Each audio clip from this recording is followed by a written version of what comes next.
transparency, the one thing that I'm struggling with is pediatric protocols. Okay. There aren't any that are officially sanctioned by a governmental entity.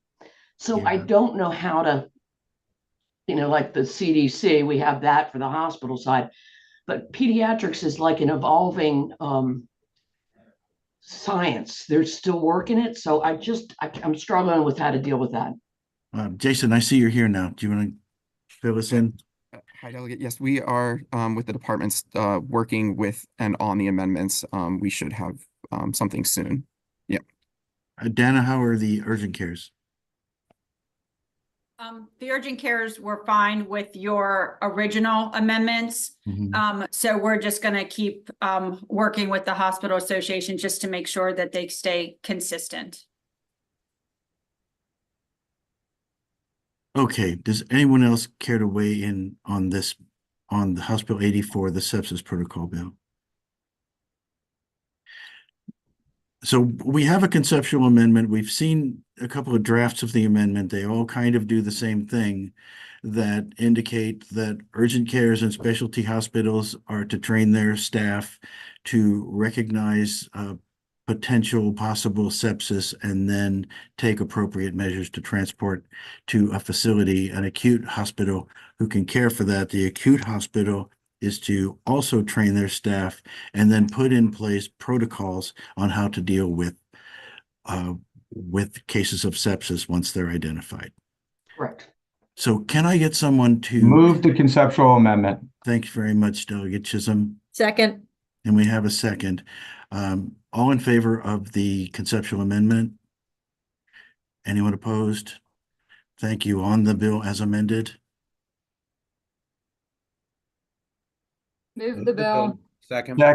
Okay, thank you, Delegate Shalega and Delegate Kipke. We have a motion and a second on the bill as amended. All in favor indicate so. Okay, is anyone opposed to the bill? Okay, thank you, everyone. I know everyone's worked really hard on this, and I very much appreciate it, and so do the advocates. Let's move on now to House Bill. Oh, we're going to hold House Bill 723 today. Some late breaking news came up we have to look into. So let's move on to Delegate Embry's bill, House Bill 673. And Aaron? This bill prohibits the creation of a lien on owner-occupied residential property by contract or as the result of a breach of contract for the payment of medical debt. There is a reprint that has been provided that incorporates an amendment that is being offered by the bill sponsor, Delegate Embry.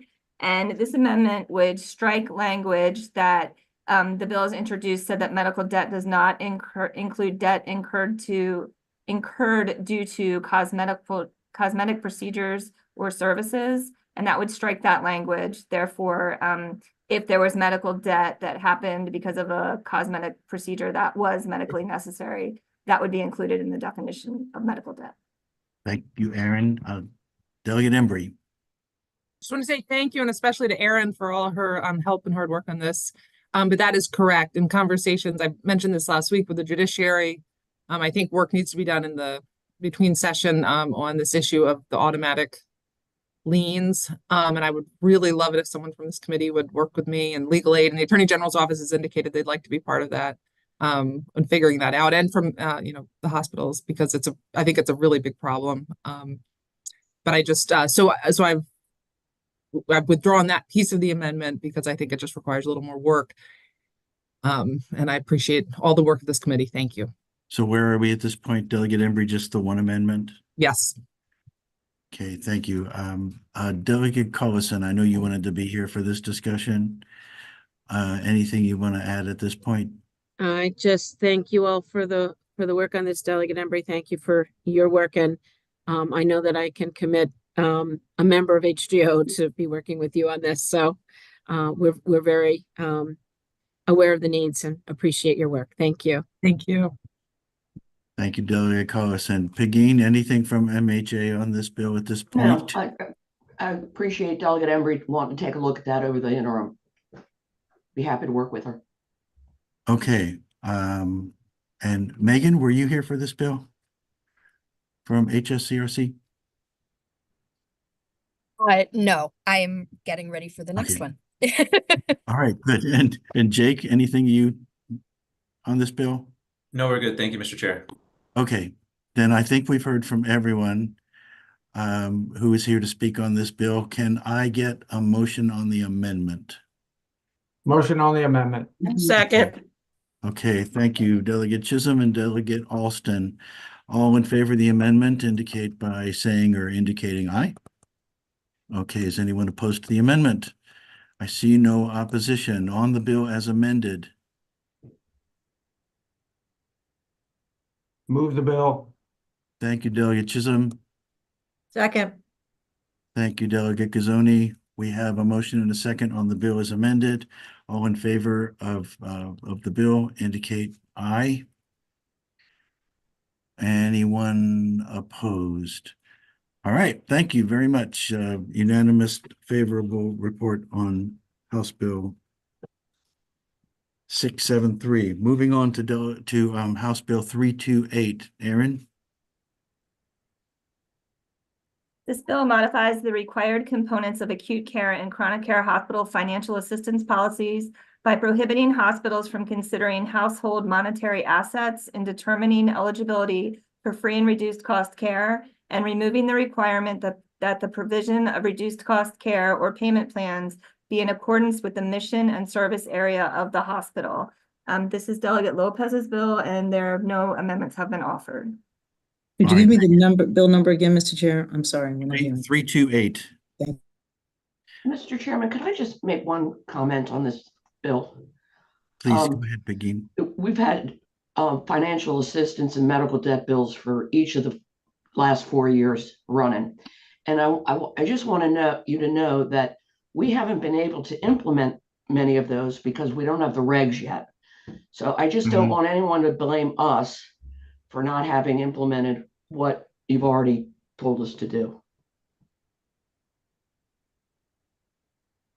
Okay, and would that be from The HSCRC. Yeah. HSCRC? So we are actively working on the regs. We put them out as proposed once, and are in the process of putting them out as proposed again because we got some substantial comments on them. I would say that those regs are on the income-based payment plans from a couple years ago, which are quite complicated. I do not think these changes are very complicated. I think they'll be relatively easy to implement. In addition, we have sent communications multiple times to the hospitals that we do expect them to do everything in their power to conform with as much of the legislation as they can, given that we haven't put out regs. So our expectation is that the hospitals will be doing their best to comply, knowing that we're a little bit in the way, but that should not be limiting them from complying entirely.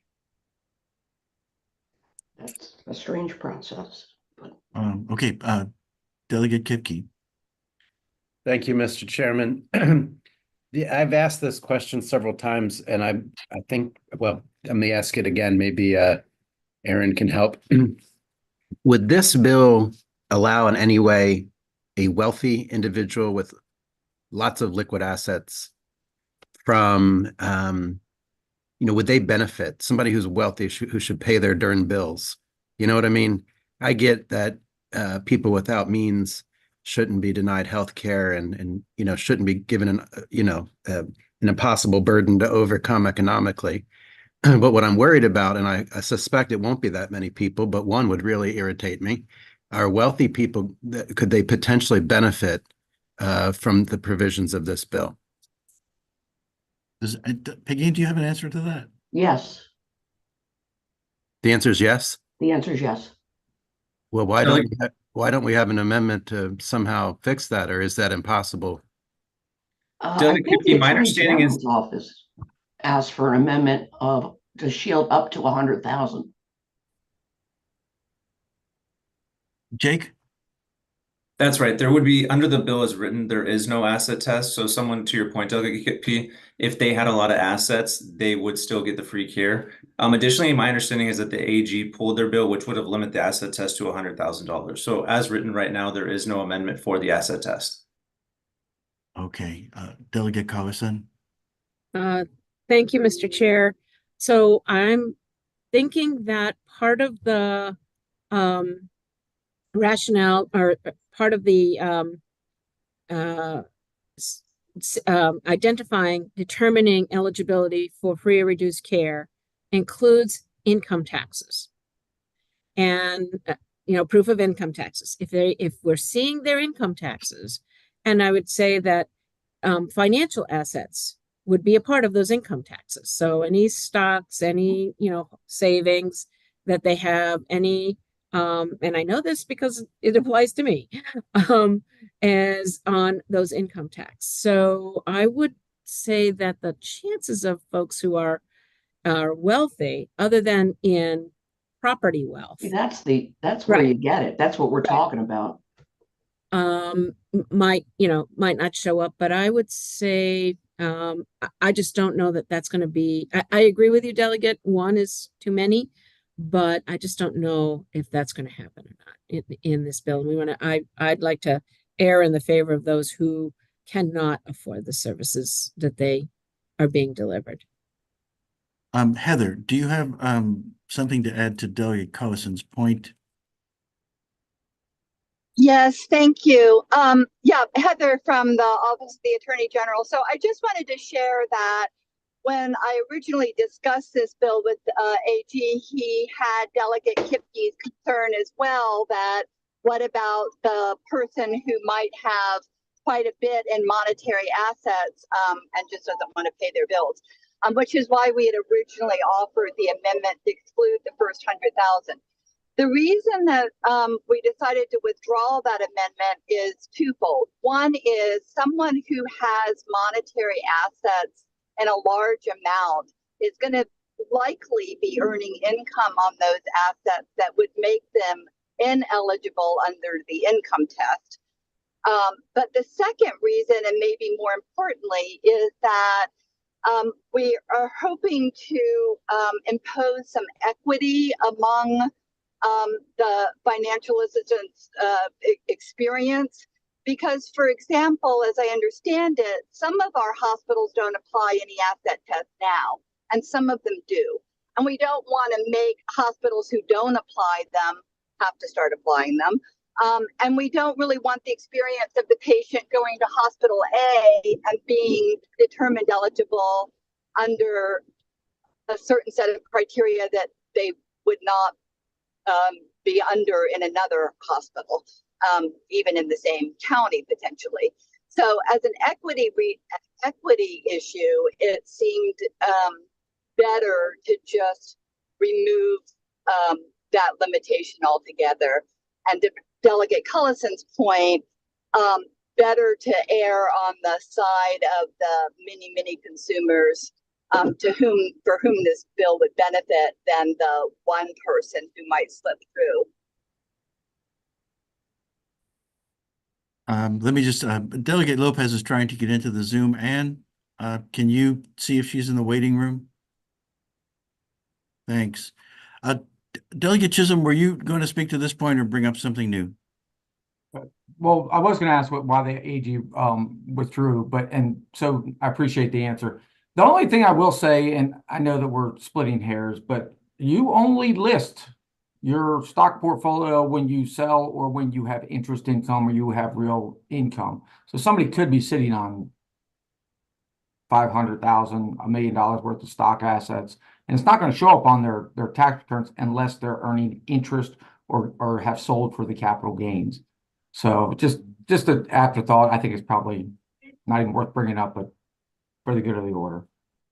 Okay, thank you. Jake?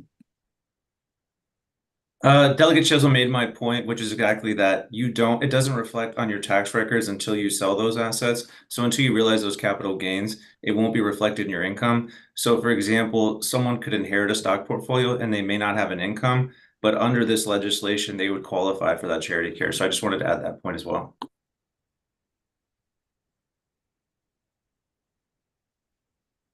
Okay, thank you. Let Megan.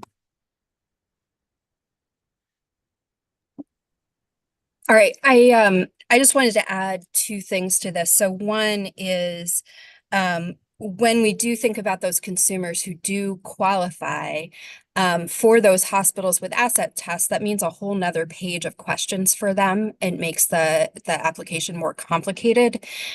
So we are increasing the burden for all consumers by having an asset test who are at hospitals with asset tests, not just for those that have substantial assets, right? So I think that's something you should take into account.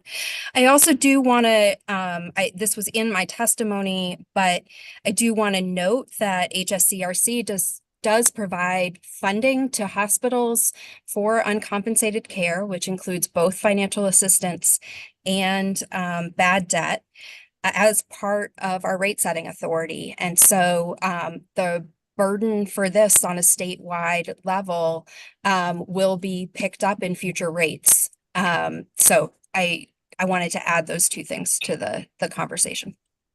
Thank you, Megan. Marceline? Thank you. And I just wanted to add that I certainly understand the concern about a person who is income poor but possibly asset rich through a stock portfolio.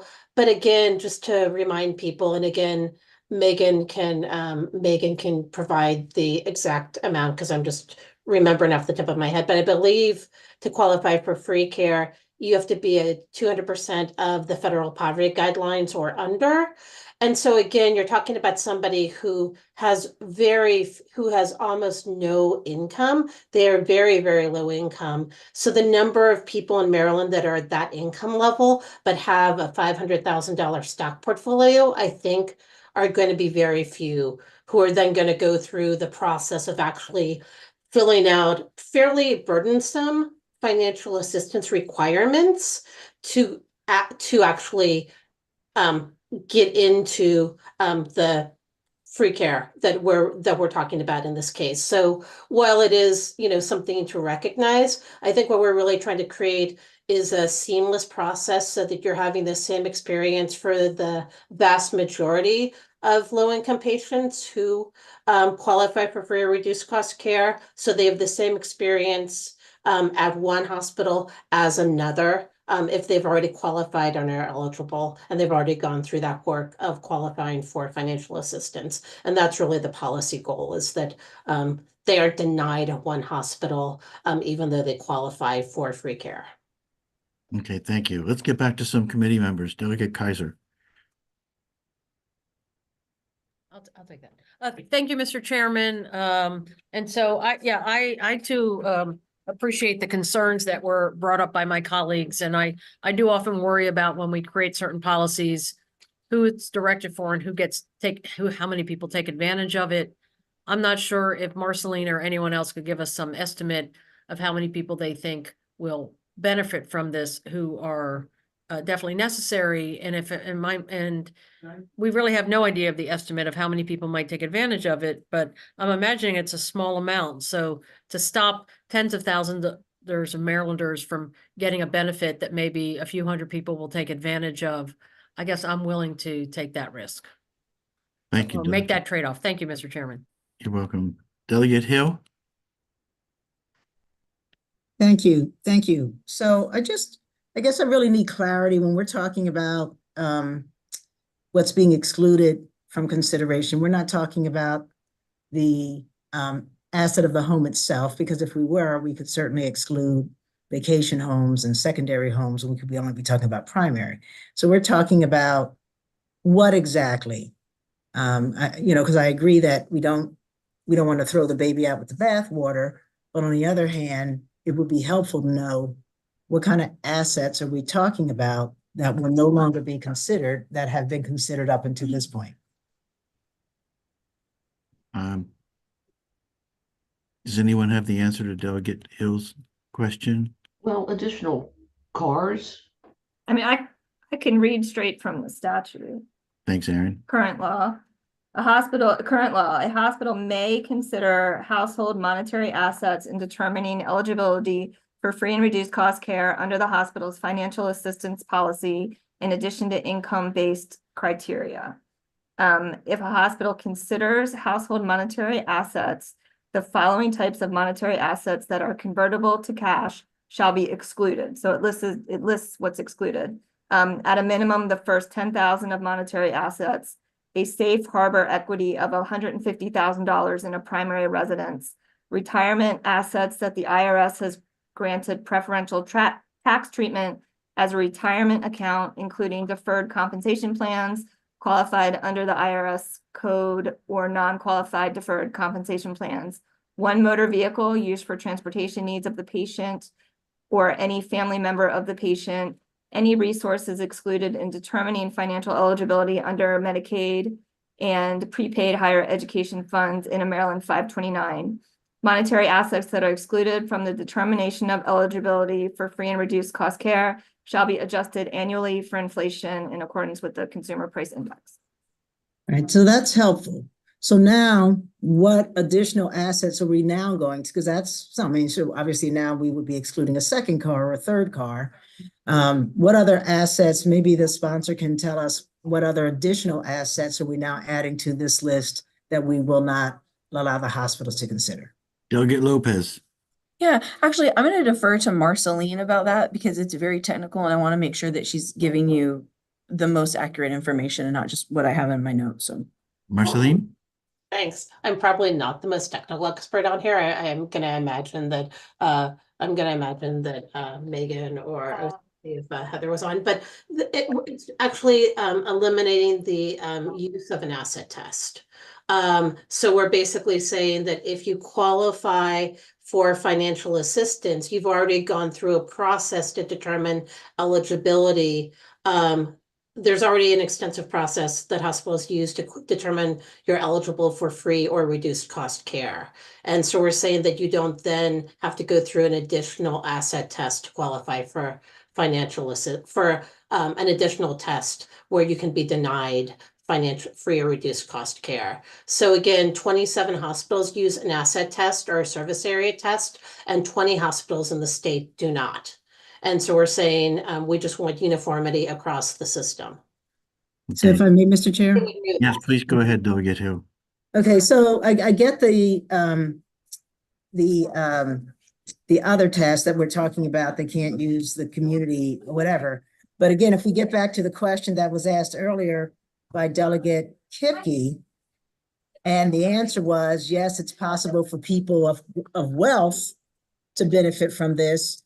You're saying there was already an asset test that the person passed. So how could it be possible that people of wealth who have assets, multiple assets, would benefit from this? What is the asset test that allows them to slip through the keyhole? Jake, I see your hand. Go ahead. I'd be happy to answer Delegate Hill's question. Every single asset would be excluded. So we're talking boats, trust funds, $1 million stock portfolios, any type of asset would be excluded from this test under this legislation right now. Delegate Lopez? yeah, I realized that probably the most comprehensive list to refer you to would be in my written testimony in terms of assets that are already included.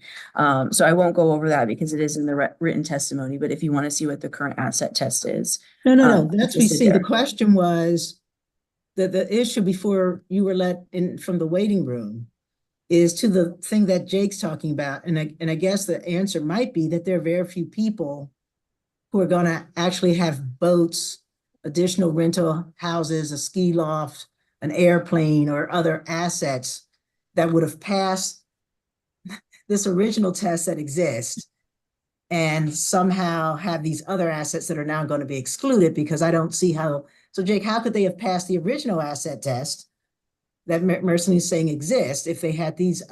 I'm not getting this connection. Yeah, so one example would be someone who inherited these assets. So they may not have an income on their federal tax return, and they may not show any capital gains because they haven't realized those assets by selling them, say, for example, selling a stock portfolio, but they do have those assets. They're pretty liquidatable as well. They're highly liquid. They could sell them and then realize those capital gains, and then it would be reflected. So it would be someone who may have inherited assets that doesn't have income. But currently, do you all capture those if they haven't inherited? It's under the current law. You're not capturing those, are you? Under the current law, we would be able to make that assessment because it does exclude certain assets like their primary residence, their initial car, but it wouldn't allow, under the current law, we could assess those assets. Okay. Thank you, Mr. Chair. Thank you. Megan? Yeah, so I just want to jump in. So I had sent a second letter to the committee. Um, I think there's also an equity issue here, not just about between hospitals, right? But also about thinking about who's allowed to have wealth. And I don't mean the kinds of wealth we're talking about today. Right. I don't mean who's allowed to have a ski home. I mean, who is allowed to have any savings at all. And I think that is an issue that has historic roots that I think we should take into account. And Congress and the federal administration took that into account when they had the Affordable Care Act and they made changes to the Medicaid program, including the Medicaid expansion. The Medicaid expansion, those eligibility categories for children, for women, for low-income adults are only based on income. They do not take assets into account. There are asset tests for people who are elderly and going into long-term care. So Medicaid does have asset tests, but for 80% of the Medicaid population, there are no asset tests. And so I think all that this bill is doing is sort of replicating that kind of structure where for an income-based eligibility determination, we'll only use income, not use assets. And again, the income levels here are quite low.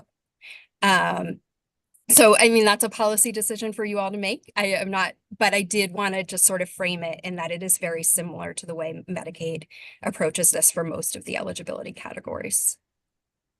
Thank you. Jake. And I'll just add that what we're talking about really here is using limited resources to help vulnerable populations that can't afford to make these payments. And we just want to make sure that folks who can afford it and have these highly valuable assets pay their fair share rather than the folks who really need it. Okay, Delegate Lopez, are you? Yeah, I guess, one thing I'm finding about this bill and that I find troubling sometimes in lawmaking is that we go down the rabbit hole of these far-reaching hypotheticals and are kind of losing sight about what this bill actually does. The reality is that you have hospitals operating under one system and then hospitals operating under the other system just down the road. And it's confusing for folks who are already financially vulnerable, who have compromised health. And that's what we're trying to get out. Is it possible that someone who is a surprise heiress is somehow bequeathed this impressive stock portfolio and they're living in poverty wages and perhaps that might happen, I suppose, but that's more of a creating writing exercise versus the actual needs of the people that we're trying to address. And so I just want to focus on really what we're trying to do here, which is create consistency that is impacting people who are our constituents every day. Thank you. Delegate Taveras? Thank you. And I just want to reiterate a point that Marceline highlighted. We're talking about individuals, if we look at the bill on page 2, line 7 highlights that it's for people, free medical care is for people below 200% of the federal poverty level. Reduced costs is for people above 200% of the federal poverty. And payment plans for uninsured are for those between 200% and 500% of the federal poverty level. Those percentages, to me, do not really reflect individuals that are wealthy, with these that are bequeathed. I love the word, that have been bequeathed with stock portfolios that are extraordinary or are heiresses. So I do agree with Megan that if we are streamlining this, I think that it should be reflective across the board on how we do this. So it seems right to me. We should move the bill. Yeah, second. Let me just let Megan respond before we go ahead with that motion. Nothing, Megan? Nope, sorry, I forgot to lower my hand. I'm Okay, good. thank you. Okay, Delegate Hill, you made a motion on the bill? There are no amendments? Aaron, we have no amendments? Okay. And then Delegate Taveras, you had a second. So we have a motion and a second on the bill. All in favor of moving favorably on House Bill 328, indicate aye. Aye. Is anyone opposed to this? Okay, I see no opposition. So this bill will move forward to full committee with a favorable subcommittee report. Thanks, everyone, for all of your considerable and thoughtful work on this. Delegate Pippi's been waiting a while. Is he still in the room? Yeah. Can we jump ahead to HB 149? Delegate Pippi probably has to get into his own committee soon. Aaron, can we just jump there, please?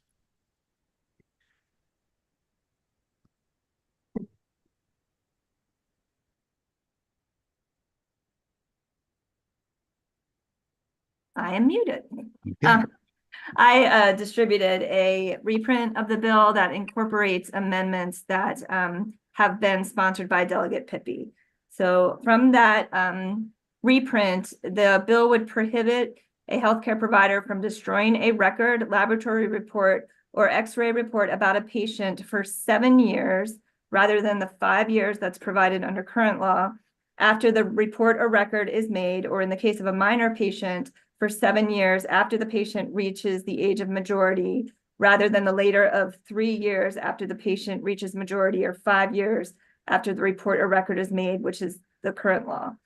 The amendments strike language that would have required would have authorized a medical provider to destroy a record or report sooner if the patient, a minor patient's parent or guardian, or the minor patient provides written authorization in response to a request to destroy a record or report. The bill also provides that for the notice requirements, that this would require that notice be provided by first-class mail to the last known address of the patient, and email to the last known email address of the patient or the patient's parent or guardian.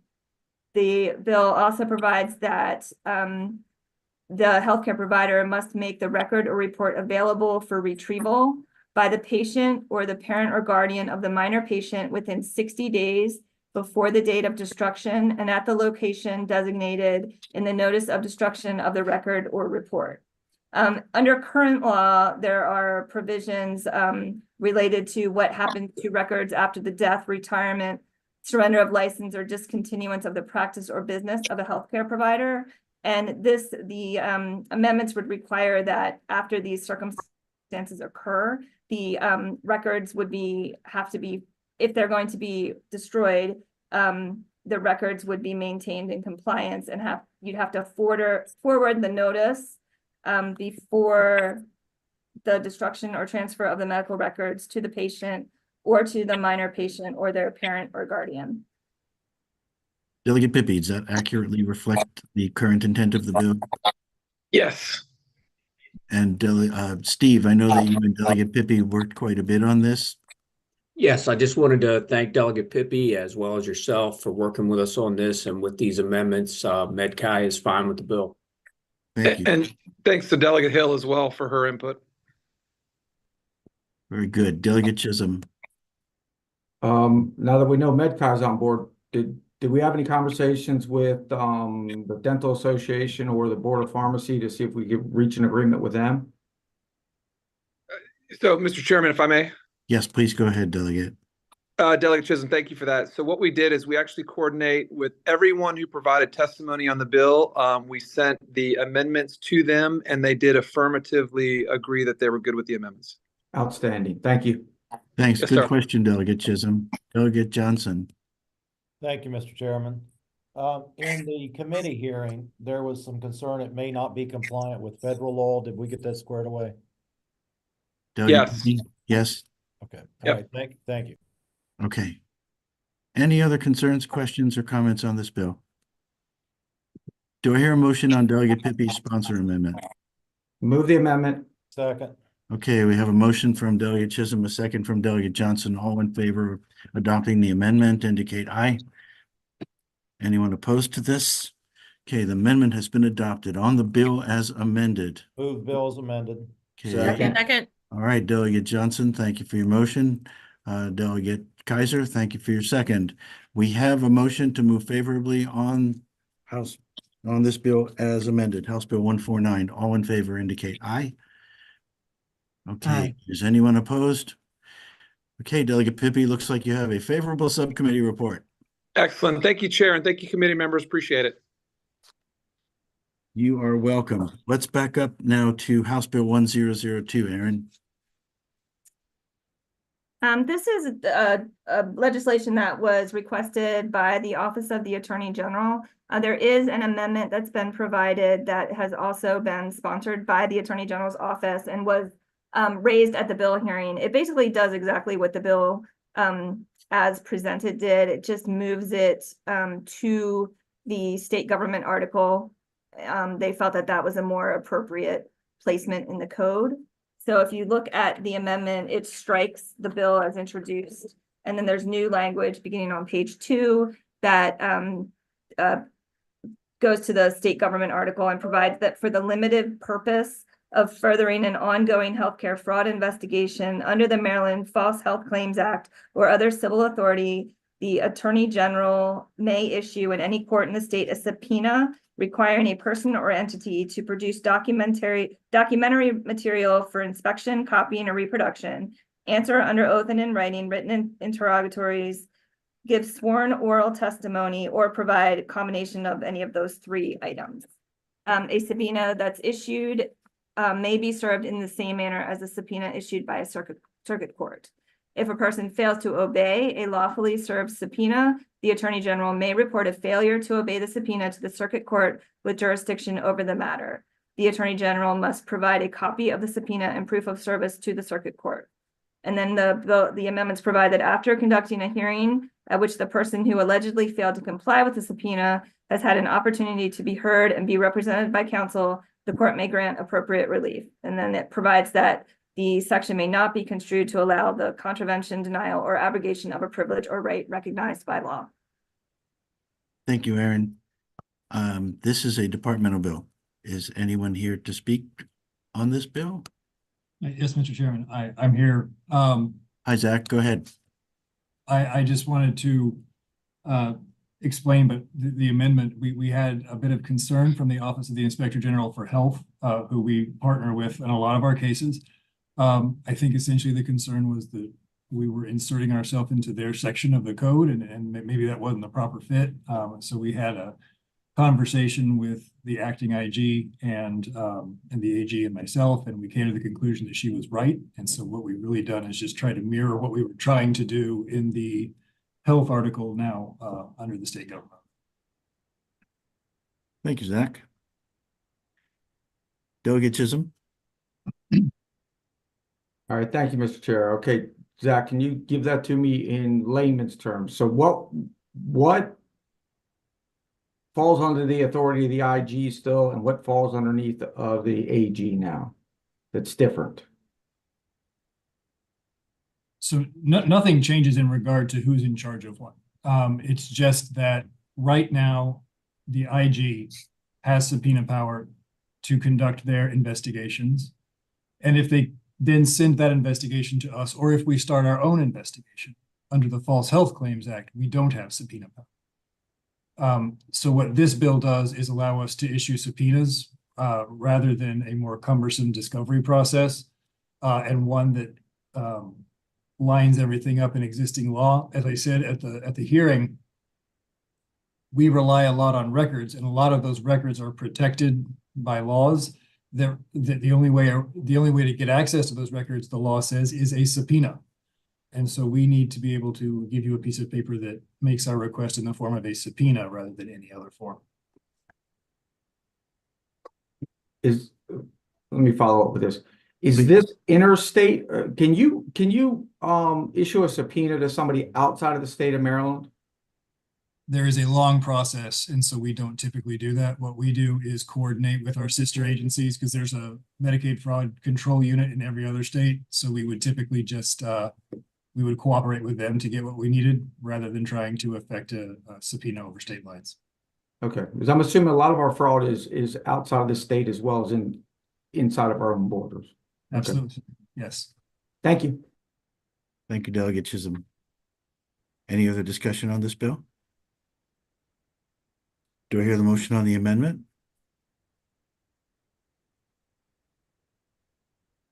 Move the amendment.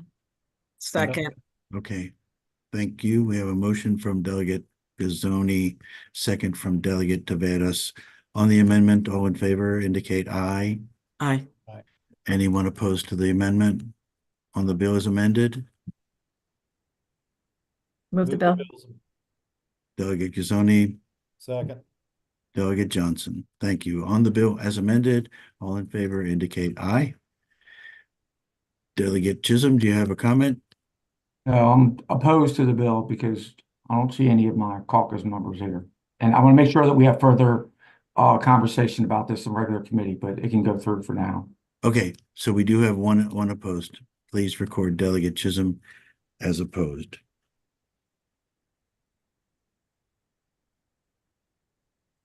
Aaron, I think that finishes your work with the subcommittee today. Thank you. Thank you. And now let's move over to Lindsay's bills. Let's start with HB 566. This bill was discussed last week. It prohibits a state entity or political subdivision of the state from assigning a Confederate name to real property owned by the state or political subdivision. If the existing real property already has a Confederate name on the effective date of the bill, the state entity or political subdivision must assign a new name to the property by January 1st, 2027.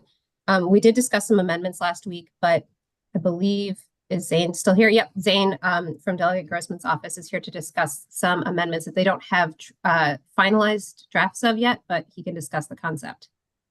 Okay, welcome, Zane. Oh, yep. Thanks for having me, Delegate Kerr. So we yesterday put in an amendment that would establish a statewide task force or commission to be charged with the naming. So they would develop a framework on how to identify the Confederate assets.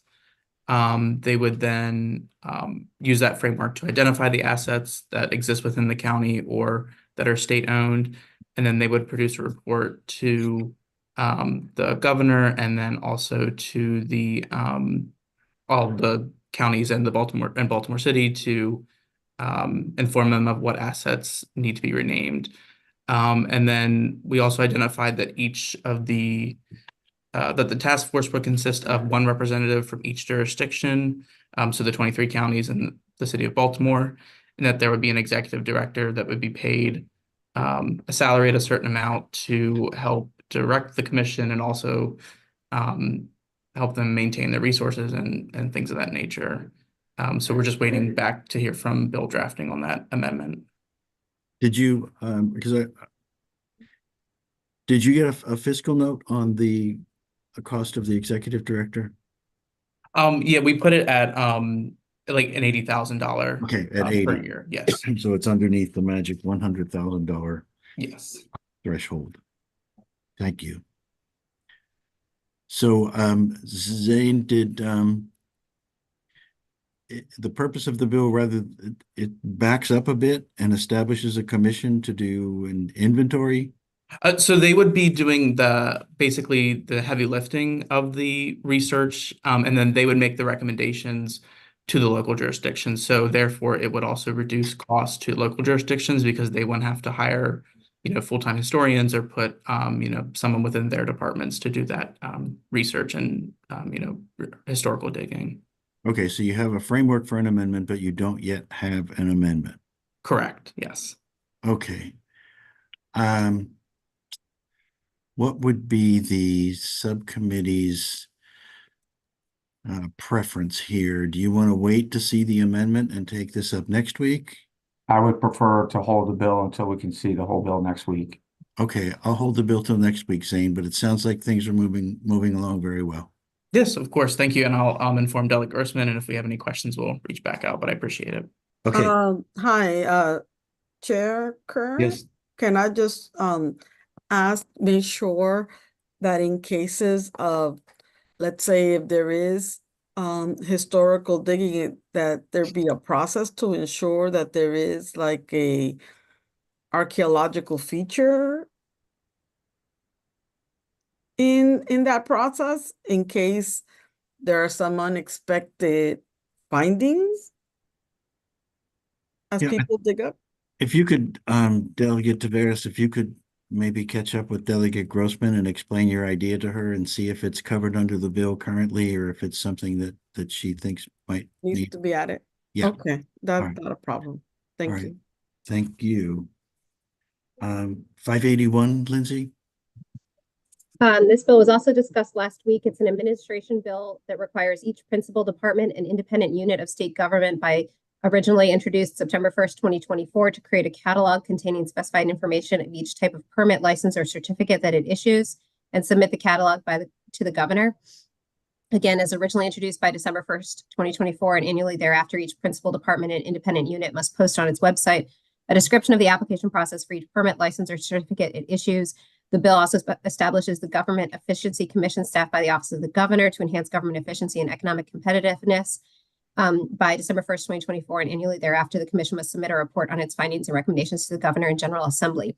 I circulated a reprint of the bill with amendments. These were also discussed last week that pushed the date for the catalog back to October 1st, 2024 from September 1st, alters language of catalog requirements, requires an interim posting of permit information by December 21st, 2024, and then requires a completed update on or before October 1st, 2025, and each year thereafter.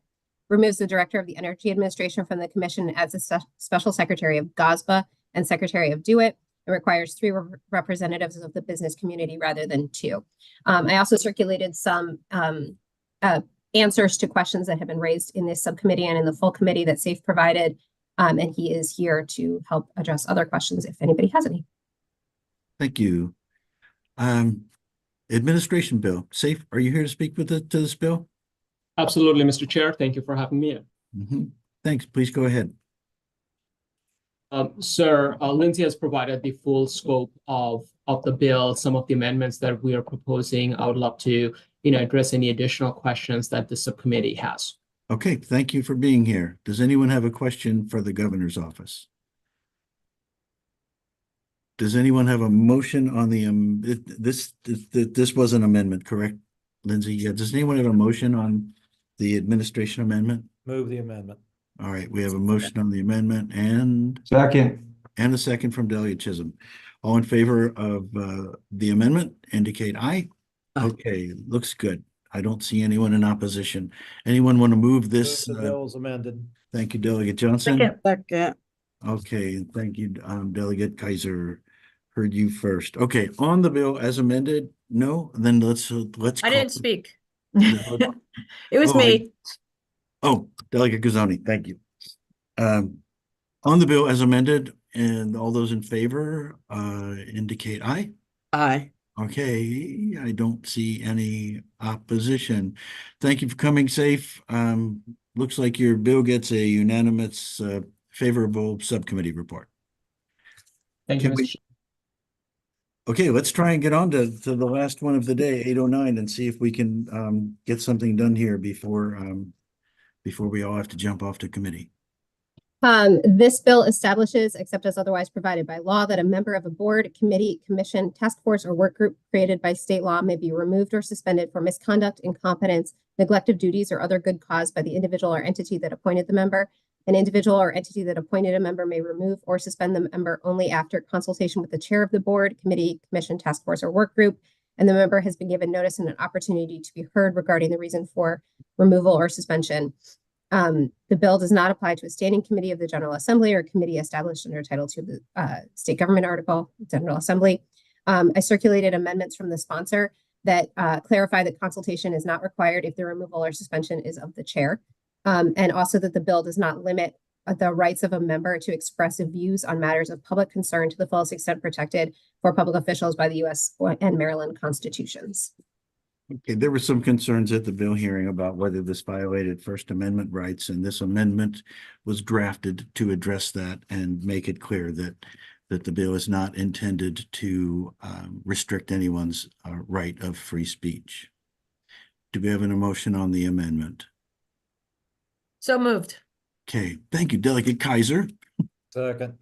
and Second. Delegate Johnson. On the amendment, all in favor indicate aye. Aye. Okay, anyone opposed to the amendment? On the bill as amended, Move the bills amended. Delegate Second. Johnson. Second. Second. Okay, Delegate Lopez with the second. All those in favor of the bill as amended indicate aye. Aye. Is anyone opposed to this bill? Okay, then we move this bill also unanimously to the full committee with a favorable report. Thanks, everybody. That was a tremendous amount of work. And I think we're all caught up at this point. Thank you, Lindsay. And I'll see everybody in about 5 minutes. Did See we, you I'm soon. sorry, Sorry. Checker, did we already approve 723? And I thought we held 84? 723 was held, 84 we approved. Thank you. Okay. Thanks, everyone. We're adjourned.